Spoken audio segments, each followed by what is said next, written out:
Olá, antenados e antenadas, bom dia, boa tarde, boa noite. Sejam todos e todas muito bem-vindos à segunda aula da nossa unidade 6, vetores do curso Fundamentos de Programação em C.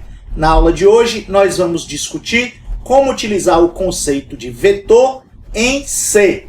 Então, nós vamos aprender como utilizar vetores na linguagem C. Como declarar um vetor, como criar um vetor, como escrever nas posições de um vetor e como ler os dados de um vetor. Vem com a gente que a aula de hoje tá massa.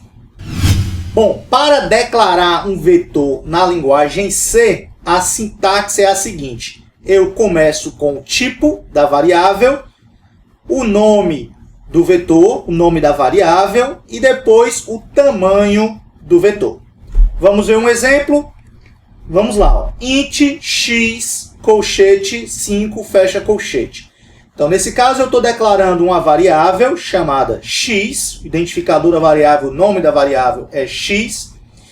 Essa variável é um vetor, por causa dos colchetes, os colchetes aqui informam que essa variável é um vetor, ela armazena uma coleção de valores. Então, essa variável x é um vetor de tamanho 5 do tipo int. Então, a variável x, ela consegue armazenar, ela pode armazenar 5 valores do tipo int. Beleza. Como a gente viu na aula anterior, nós podemos representar um vetor da seguinte maneira. A variável x, ela armazena o endereço de uma posição de memória, onde eu aloco uma estrutura heap, capaz de armazenar 5 valores do tipo int. Beleza. Então, a variável x armazena o endereço dessa primeira posição, onde eu vou armazenar o primeiro elemento do vetor. Bom, e nós já sabemos também que os elementos que estão armazenados no mesmo vetor, eles são diferenciados a partir do índice. Aqui cabe uma informação importante, um alerta importante. Em algoritmos, esse índice começava da posição 1. Na linguagem C, esse índice começa da posição 0. Então, a primeira posição do vetor x é a posição x índice 0. Beleza? Logicamente, a última posição do vetor vai ser a posição tamanho do vetor menos 1. Guarda essa informação que ela é importante. Bom, beleza. Então, int x, colchete 5, fecha colchete. Definimos, declaramos um vetor x de tamanho 5 do tipo inteiro. Massa. Professor, e como é que eu posso atribuir um valor a uma determinada posição do vetor em C? É muito fácil, querido antenado. Eu faço x, nome do vetor, né? Índice, posição, que eu quero armazenar o valor, igual, recebe, e aí o valor. Então, nesse exemplo, eu tenho x, índice 0, posição 0, recebe 45. Então, na posição 0, que é a primeira posição do vetor x, nós vamos armazenar o número 45, o valor 45, o inteiro 45. Beleza? Como é que eu posso fazer, professor, para preencher todas as posições de um vetor? Muito fácil, né? Suponha que eu já tenha declarado aqui o vetor x, que é um vetor de inteiros do tamanho 5. Então, eu vou fazer um for, onde a minha variável aqui de controle do for, que é a variável i, ela vai começar com valor 0, vai ser inicializada com valor 0, e eu vou ficar no for enquanto essa variável i for menor do que 5. Beleza? E a cada final da iteração do for, eu incremento o valor da variável i. Beleza, então inicialmente o valor da variável i é 0, ok? 0 é menor do que 5, então eu entro no for e vou fazer x índice 0, x posição 0, recebe i, que é 0, vezes 2. Então, x índice 0 recebe 0. Então, na posição 0, ó, nós vamos armazenar o valor 0. Beleza, terminei de executar o bloco de comandos que compõe o for. Incremento o valor da variável i. Variável i era 0, passa a ser 1. Volto para o início do for. I é menor do que 5? É. Então, continuo no for. X índice 1 recebe 1 vezes 2. Então, x índice 1 recebe 2. Beleza? Ó, x índice 1 recebe 2. Incremento o valor da variável i passa a ser 2. Volto para o início do for. 2 é menor do que 5? É. Então, eu faço x índice 2 recebe 2 vezes 2. X posição 2 recebe 4. Então, na posição 2 do vetor x, eu vou armazenar o valor 4. Beleza, incremento novamente o valor da variável i. Era 2, agora o valor da variável i passa a ser 3. Volto para o início do for. Vou avaliar. I é menor do que 5? É, porque i é 3. Então, continuo no laço e vou fazer x índice 3 recebe 3 vezes 2. Então, x posição 3 recebe 6. Está aqui, ó. X posição 3 recebe 6. Terminei o bloco de comandos do for, incremento o valor da variável i. Variável i passa a ter valor 4. Volto para o início do for. 4 é menor do que 5? É, então continuo no for. Então, faço x posição 4 recebe 4 vezes 2, que é 8. Então, na posição 4 do vetor x, eu estou armazenando o valor 8. Incremento novamente o valor da variável i. A variável i tinha valor 4, passa a ter valor 5. Volto para o início do for e avalio. I é menor do que 5? Falso, porque i é 5, 5 não é menor do que 5. Como a condição aqui do for se tornou falsa, então a gente sai do for e vai para a primeira linha depois do for. Beleza? Não é fácil percorrer um vetor e inicializar todas as posições desse vetor? Preencher todas as posições desse vetor? É a maior moleza. Mais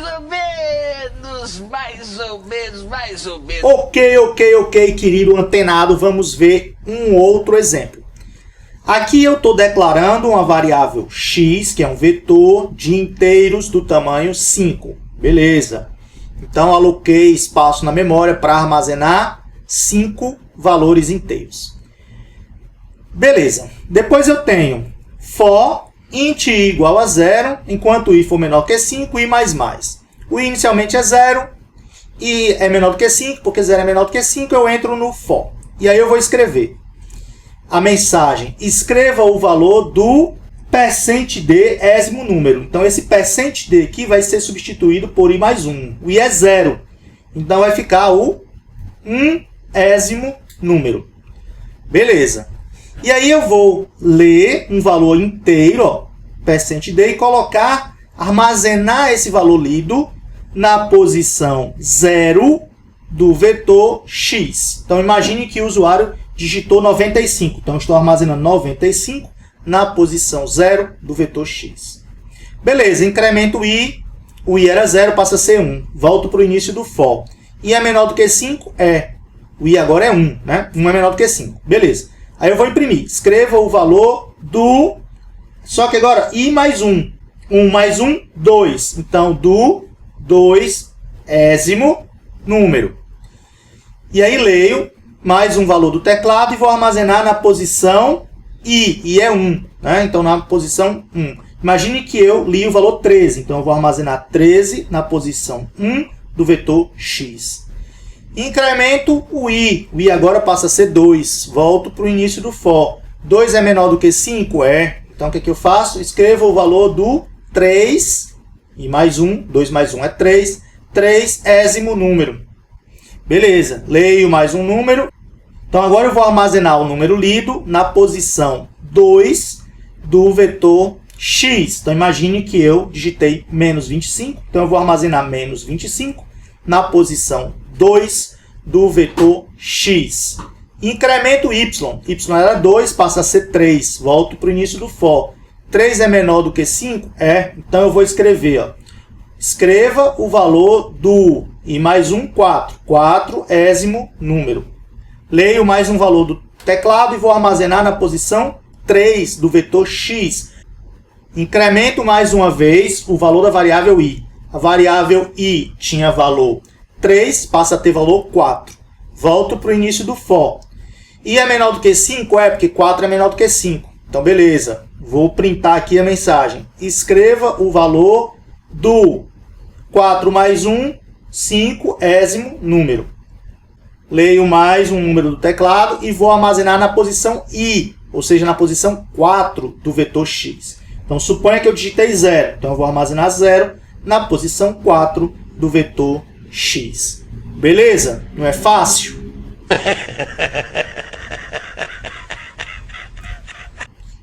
E professor, como é que eu faço para imprimir os valores armazenados no vetor? Muito fácil. Faço um for, o meu i vai variar de 0 enquanto ele for menor do que 5, né? Menor do que o tamanho do vetor, ou menor ou igual ao tamanho do vetor menos 1. E a cada final de iteração, eu incremento o valor da variável i em uma unidade. Beleza. Então, inicialmente, o i é 0, 0 é menor que 5, eu entro no for e vou escrever, este é o i mais 1, o i era 0. Então, o 1, primeiro, né, número do vetor. E aí eu vou imprimir aqui, ó, o valor que está na posição 0 do vetor x. Então, o primeiro elemento. Incremento o i era 0, passa a ser 1. Volto para o início do for e avalio. O i é menor do que 5? É, porque i é 1, 1 é menor do que 5. Então, eu vou escrever, este é o 2, né, o segundo número do vetor. E aí, depois eu vou imprimir aqui, ó, o valor de x índice 1, que é o segundo elemento do vetor. Incremento o valor da variável i. O i passa a ser 2. Aí eu volto. 2 é menor do que 5?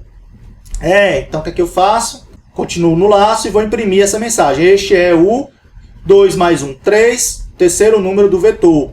E aí imprimo o valor armazenado na posição 3 do vetor x. Incremento o i passa a ser 4. Volto para o início do for. I é menor do que 5? É, porque 4 é menor do que 5. Então eu vou imprimir. Este é o 4 mais 1, 5, o quinto número do vetor. E aí eu imprimo, percent D, imprimo o valor armazenado na posição 4, porque o i é 4, do vetor x. Incremento o i passa a ser 5. Volto para o início do for. I é menor do que 5? Não, porque 5 não é menor do que 5. Então, essa condição se torna falsa e eu saio do laço. Vou executar o primeiro comando após o comando for. Beleza? Bom, existem alguns truques que eu posso fazer na linguagem C, como, por exemplo, a declaração e inicialização de um vetor de uma lapada só, com uma linha de comando só. Então, repare, eu posso fazer isso aqui, ó. Observe, int vet, não coloco o tamanho do vetor, só abro o colchete e fecho o colchete. Depois eu faço igual, abro chave e já coloco os valores do meu vetor. 1,3,5,7,10. Fecho a chave, ponto e vírgula. Então, o que é que eu estou fazendo aqui? Eu estou declarando um vetor de tamanho 1, 2, 3, 4, 5 e já armazenando os valores nessas 5 posições. Então, na posição 0, que é a primeira posição do vetor, eu vou ter o valor 1, beleza? Na próxima posição, o valor 3. Na posição seguinte, o valor 5. Na posição seguinte, o valor 7. Na próxima e última posição, o valor 10. Ou seja, essa linha aqui equivale a você declarar o vetor de tamanho 5 e atribuir os valores 1 a 1 em cada posição do vetor. Beleza? Só que eu posso fazer numa linha só, escrevo menos. É o que a gente chama de sugar syntax, ou açúcar sintático. Beleza. Vamos ver mais um exemplo. Aqui eu tenho int v3, então estou declarando um vetor chamado v, uma variável do tipo vetor chamado v, que é um vetor de inteiros de tamanho 3. Então, na verdade, a variável v ela vai armazenar o endereço de uma posição da memória, de uma heap, onde eu aloquei espaço para armazenar 3 valores inteiros. Em C, eu não sei que valores são esses que estão armazenados aqui inicialmente. Beleza? Observe esse exemplo aqui, ó.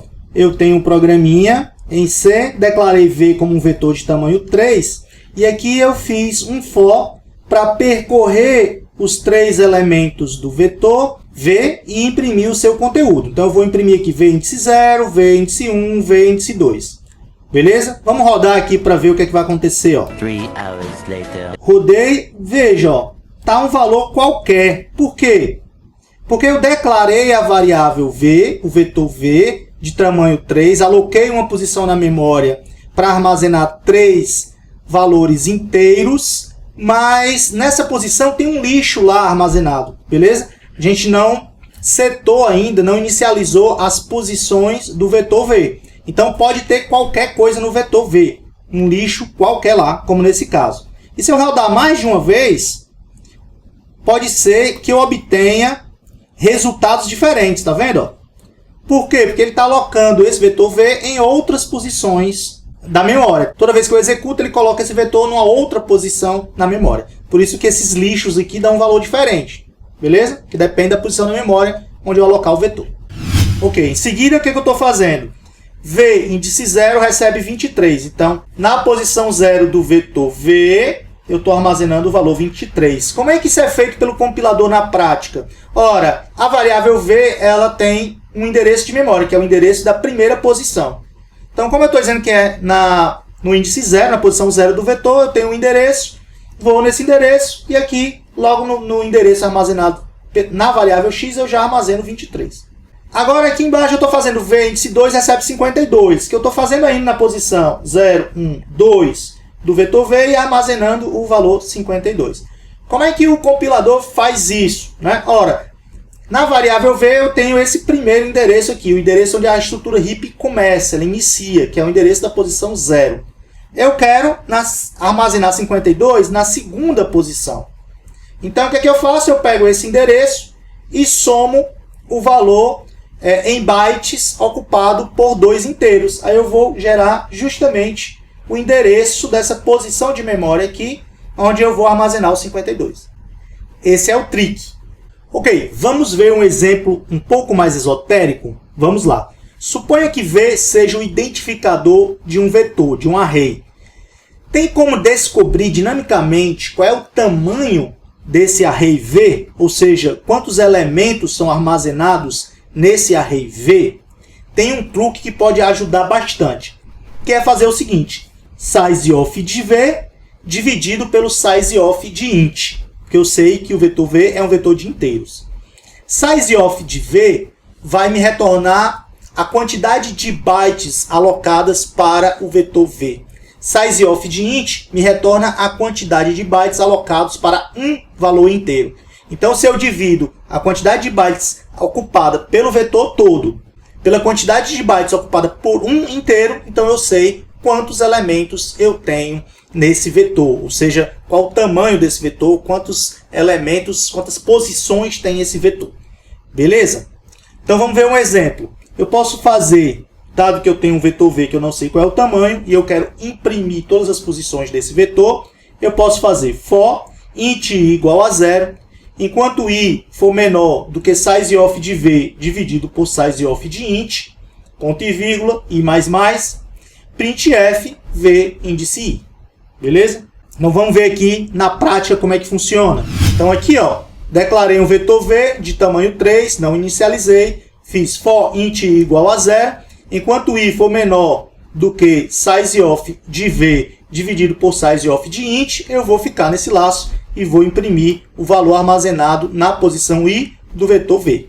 Beleza? Vamos ver se compila isso aqui. 3 hours later. Rodou e imprimiu aqui os 3 valores, né, que são, no caso aqui, lixo, armazenados no vetor V. Se eu rodar de novo, pode dar um valor diferente, como eu já falei anteriormente, como eu já mostrei anteriormente. Beleza, vamos voltar lá para os slides. Uma aplicação prática disso é quando eu declaro um vetor, não atribuo o tamanho e já atribuo os valores desse vetor. Então não está claro, né, qual o tamanho desse vetor. Então eu posso usar a estratégia do sizeof de vet dividido por sizeof de int. Beleza? Por fim, vamos ver mais um exemplo interessante aqui num código em C. Repare, observe, preste atenção nesse exemplo. Declarei um vetor V de tamanho 3 de inteiros, mas não atribuí nenhum valor ainda ao vetor V, e o vetor V foi alocado para ele uma posição de memória contígua, né, que é capaz de armazenar 3 valores inteiros. Beleza. Agora eu vou fazer um for, onde o meu i vai variar de 0, enquanto o i for menor do que 10. E aí eu vou printar aqui, ó, V posição i. Será que isso vai funcionar? Porque veja, o meu vetor V só tem 3 posições, 0, 1 e 2. Como é que eu vou imprimir a posição 3 do vetor? Ou a posição 5 do vetor? Ou a posição 9 do vetor? Será que isso funciona? Isso compila? Tá com cara de que não compila, né? Mas vamos lá rodar. A few moments later. Observe que compila e executa. O que aconteceu aqui? Eu aloquei um espaço na memória capaz de armazenar 3 valores inteiros para o meu vetor V. Tudo bem. Ele imprimiu a primeira posição, a segunda, a terceira, né? Posição 0, posição 1, posição 2. Só que quando eu tentei imprimir a posição 3, posição de índice 3, ela de índice 3 não existe, né? Nem a de índice 9. Só que o que foi que ele fez? Ele sai imprimindo as posições que estão armazenadas na memória a partir do endereço armazenado na variável V. Tá? Então eu reservei 3 espaços. Né? Eu reservei um espaço capaz de armazenar 3 inteiros. Ele começou a imprimir o que está após esses espaços reservados para a minha variável V, para o meu vetor V. Então ele vai imprimir um lixo qualquer, mas ele não dá erro. Não dá um erro de compilação, como daria, por exemplo, na linguagem Java. Então muito cuidado, fique esperto para não ocorrer nesse erro, porque ele não vai dar um erro de compilação, não vai te mostrar que está errado. Beleza? Mas está errado porque você está imprimindo posições que não estão no vetor, que não pertencem ao vetor. Beleza? Então fica ligado. Se você gostou da aula de hoje, então deixa aí o seu like, deixa o seu joinha, compartilha esse vídeo, marca os amigos, se inscreve no canal para não perder nenhuma aula, que o curso tá massa, ele tá cada dia melhor. Conto com vocês. Se você tiver dúvida, deixa aqui nos comentários que nós vamos responder as suas dúvidas, beleza? E até a próxima aula.